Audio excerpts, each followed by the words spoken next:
প্রিয় দিনী ভাই ও বোনেরা, যাবতীয় প্রশংসা এবং গুণগান একমাত্র মহিয়ান ও গরিয়ান আল্লাহ রব্বুল আলমিনের জন্য, যে আল্লাহ রব্বুল আলমিন আমাদেরকে মুসলিম পরিবারে জন্মগ্রহণ করার তৌফিক দিয়েছেন এবং নবী মুহাম্মদ সাল্লাল্লাহু আলাইহি ওয়াসাল্লামের সৌভাগ্যবান উম্মত হওয়ার তৌফিক নসিব করেছেন। যাবতীয় দরুদ এবং সালাত বর্ষিত হোক মহান আল্লাহ প্রেরিত সর্বশেষ এবং চূড়ান্ত নবী, মানবতার মুক্তির দূত মুহাম্মদুর রাসূলুল্লাহ সাল্লাল্লাহু আলাইহি ওয়াসাল্লামের প্রতি। আল্লাহুম্মা সাল্লি আলাইহি আল্লাহুম্মা বারিক আলাইহি। ছোট্ট একটি বিষয় আপনাদের সাথে শেয়ার করার জন্য লাইভে আসা, যদিও বা এই মুহূর্তে লাইভে আসার কোনো প্রিপারেশন বা ইচ্ছা আমার ছিল না। তো লাস্ট কয়েকদিন থেকে আমরা অনলাইনে একটা খবর বেশ জোরসোরে প্রচার হতে দেখেছি, শুনেছি।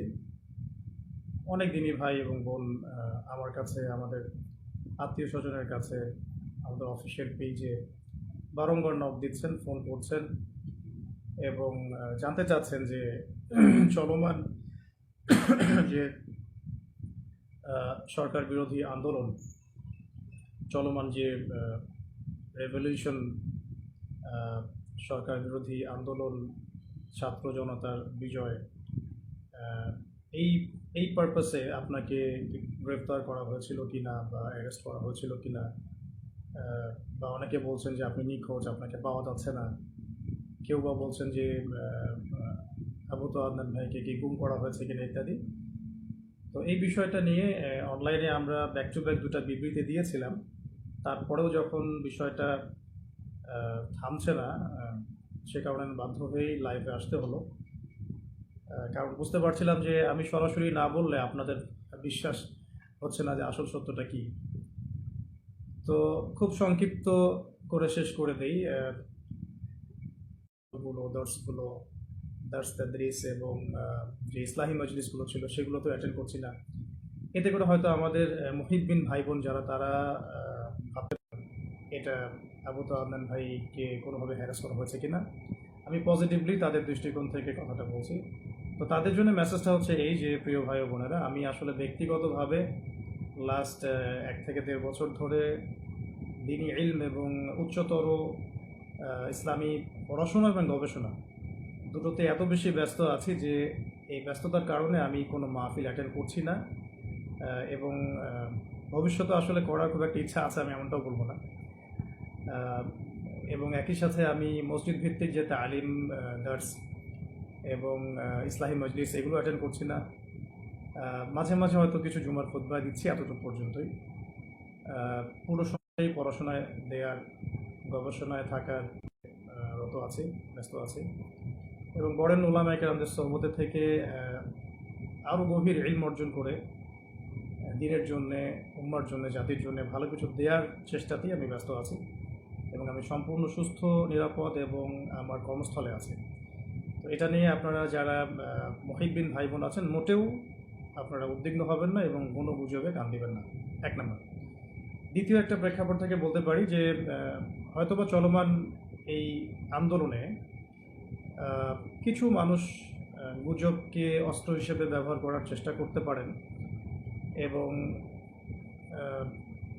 আলেম ওলামাদের পক্ষ থেকে কিছু ওলামায়ে কেরামকে এখানে ইনভলভ করানো এবং তাদেরকে হাতিয়ার হিসেবে ইউজ করে অন্যদেরকে মাঠে নামানোর কোনো দুরভিসন্ধি থাকলেও থাকতে পারে, এটা আমি জানি না। তো নেগেটিভ পার্সপেক্টিভ থেকে আমি বলতে পারি যে এখানে কোনো অপপ্রচার থাকলেও থাকতে পারে, কোনো ষড়যন্ত্র থাকলেও থাকতে পারে। আল্লাহ ভালো জানেন, আমি এটা জানি না।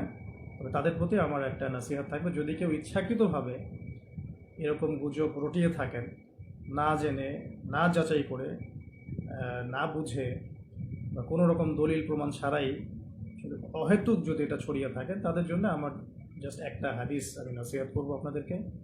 নবী করিম সাল্লাল্লাহু আলাইহি ওয়াসাল্লাম বলেছেন যে কাফা বিল মারই কাযিবান ওয়া হুয়া ইয়াকুল কুল্লামা সামিআ। নবী সাল্লাল্লাহু আলাইহি ওয়াসাল্লাম বলেছেন, একজন ব্যক্তির মিথ্যাবাদী হওয়ার জন্য এতটুকুই যথেষ্ট, সে যা শুনল যাচাই বাছাই না করেই তা প্রচার করল। সূরা হুজুরাত যদি আপনারা পড়েন, সেখানেও একটা আয়াত দেখতে পারবেন। আল্লাহ রাব্বুল আলামিন বলেছেন যে ইয়া আইয়ুহাল্লাযীনা আমানু হে মুমিনগণ, ইন জাআকুম ফাসিকুম বিনাবাইন ফাতাবায়ানু, কোনো ফাসিক পাপাচারী ব্যক্তি যদি তোমাদের কাছে কোনো সংবাদ নিয়ে আসে, তোমরা সেই সংবাদটাকে বিশ্বাস করার আগে অবশ্যই যাচাই বাছাই করবে। অন্যথায় আন তুসিবু কওমান বিজাহালাতিন ফাতুসবিহু আলা মা ফাআলতুম নাদিমিন, অন্যথায় এমন যেন না হয় যে তোমরা সেই কথাকে বিশ্বাস করে এমন কোনো পদক্ষেপ নিয়ে ফেললে যার ফলশ্রুতিতে তোমাদেরকে পরে অনুতপ্ত হতে হবে। তো যদি কেউ ইচ্ছাকৃতভাবে এরকম কোনো গুজব ছড়িয়ে থাকেন বা মিথ্যা অপপ্রচার করে থাকেন বা চিলে কান নিল টাইপের কথায় প্রভাবিত হয়ে অনলাইনে পোস্ট দেয়া, ভিডিও করা বা এ ধরনের কোনো কাজ করে থাকেন বা কোনো রাজনৈতিক উদ্দেশ্য হাসিলের জন্য ইত্যাদি ইত্যাদি, তাহলে আমি আপনাদেরকে আল্লাহ পাককে ভয় করার নসিহত করব এবং এই বিষয়গুলোতে না জেনে না বুঝে আমাকে জড়ানো থেকে আপনাদেরকে আমি সাবধান করব। আর আমার মুহিব্বিন ভাই বোন যারা যারা আমাদেরকে মহব্বত করেন, যারা আমাদেরকে দীর্ঘদিন অনলাইনে দেখছেন না, এই জন্য হয়তো পেরেশান হয়েছে, তাদের জন্য আমি শুধু এতটুকু বলতে চাই যে আমি সুস্থতার সাথে, নিরাপত্তার সাথে দ্বীনি ইলম অর্জনের গভীর পড়াশোনায় এবং গবেষণায় ব্যস্ত আছি। এই কারণে আমি এখন কোনো মাহফিল বা কোনো রকমের ইসলাহি মজলিস বা ইত্যাদি সেমিনার সিম্পোজিয়ামে কোনো কিছু অ্যাটেন্ড করছি না। ইনশাআল্লাহ তাআলা অনেক অনেক দোয়া করবেন আমাদের জন্য, যাতে আমরা অনেক যোগ্যতা অর্জন করে এই জাতিকে দ্বীনি ইলমের ক্ষেত্রে অনেক খেদমত রেখে যেতে পারি এবং জাতিকে ভালো কিছু দিতে পারি। তো এতটুকুই বলার ছিল।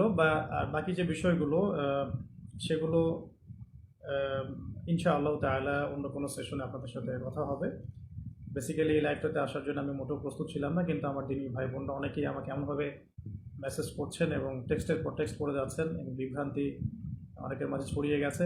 এটা ক্লিয়ারিফাই করার জন্যই মূলত আসা, কারণ সরাসরি বিবৃতি দেওয়ার পরেও যখন বিষয়টা থামছিল না, তখন আমাকে বাধ্য হয়ে আসলে সামনাসামনি আপনাদেরকে এটা বলতে হচ্ছে। বাকি একটা বিষয় বলবো, এটা একটু মাথায় রাখবেন। যদি আপনারা আমাদেরকে মহব্বত করে থাকেন এবং আমাদের কাছে ভালো কিছু প্রত্যাশা করেন, তাহলে আমাদের নিরাপত্তার বিষয়টা আপনাদের মাথায় রাখা জরুরি। যদি এভাবে গুজব ছড়াতে থাকেন বা কোনো এক নির্দিষ্ট একটা মহল যদি ইচ্ছাকৃতভাবে এটা ছড়িয়ে থাকে, তাহলে যেটা হয় বা হতে পারে, আল্লাহ না করুন, যে অদূর ভবিষ্যতে বা ভবিষ্যতে কখনো যদি আমাদের উপরে কোনো বিপদ আপদ এসেই যায়, তখন কিন্তু এই গুজব বাহিনীর কারণে আমাদের সত্য কথাগুলো মানুষের কান পর্যন্ত আমরা পৌঁছাতে পারবো না। তখন কিন্তু আপনারা আমাদের অনেক বড় ক্ষতি করে ফেললেন। তাই আল্লাহর ওয়াস্তে এই গুজব প্রচার করা, এর প্রসার ঘটানো এবং এগুলোর দিকে মানুষকে আহ্বান করা, এগুলো থেকে বিরত থাকুন। আমাদের ব্যক্তিগত পারিবারিক যারা সদস্য আছেন, আমাদের অনলাইন মাদ্রাসা আছে, আমাদের অফিস আছে, মাদ্রাসা আছে, অনলাইন মাদ্রাসা আছে, আমাদের অফিসিয়াল ইউটিউব চ্যানেলগুলো আছে, এইগুলো বাদ দিয়ে অন্য কোনো তৃতীয় পক্ষের কথায় আপনারা আল্লাহর ওয়াস্তে প্রভাবিত হবেন না। আমি জাস্ট আপনাদের জন্য আজকে একটু ছোট করে বলে দিচ্ছি যে আমাদের যে পেজটা থেকে লাইভটা হচ্ছে, এটা আমাদের অফিসিয়াল ফেসবুক পেজ এবং আমাদের এমন একটা অফিসিয়াল ফেসবুক গ্রুপও আছে, যেটার লিঙ্ক ইনশাআল্লাহ আমরা কমেন্টে দিয়ে দিব। এছাড়াও আমাদের কাছে অফিসিয়ালি অনুমোদিত যে চ্যানেলগুলো আছে সেগুলো হচ্ছে শেষ জামানার গল্প, তো মার্ক করে রাখবেন, দাওয়া অফিসিয়াল, এটা আবু তোহা টিভি, এটা আমাদের নাসিহা, এটা আমাদের ইবাদত টিভি, এটা আমাদের টিম তোহা, এটা আমাদের, এবং টাইমলি মিডিয়া। এই মিডিয়াগুলো মূলত আমাদের অফিসিয়ালি অনুমোদিত মিডিয়া। এর বাইরে আমাদের কোনো অফিসিয়াল পেজ, চ্যানেল বা কোনো মিডিয়া নাই। তো বলতে চাচ্ছিলাম যে এই অফিসিয়াল চ্যানেল এবং মিডিয়াগুলো বাদ দিয়ে অন্য কোনো মিডিয়া থেকে বা ফেসবুক গ্রুপ থেকে, পেজ থেকে, কোনো ব্যক্তির কাছ থেকে প্রাপ্ত কোনো তথ্যে বিভ্রান্ত হয়ে আপনারা বিশৃঙ্খলা, ফাসাদ সৃষ্টি করবেন না। সবসময় আমাদের জন্য দোয়া করবেন। আর যদি কখনো কোনো সমস্যা হয়, সেগুলো আমরা আমাদের অফিসিয়াল পেজে জানাবো ইনশাআল্লাহ। আল্লাহ না করুন। এবং আমাদের পারিবারিক সদস্যরা আছেন, আমাদের কাছে ভাই বোনরা আছেন, আমাদের কলিগরা আছেন, আমাদের অনলাইন মাদ্রাসা আছে, সব কিছু মিলিয়ে আমাদের যথেষ্ট প্ল্যাটফর্ম আছে আমাদের উপরে কোনো সমস্যা এলে আপনাদের পর্যন্ত পৌঁছে দেওয়ার জন্য।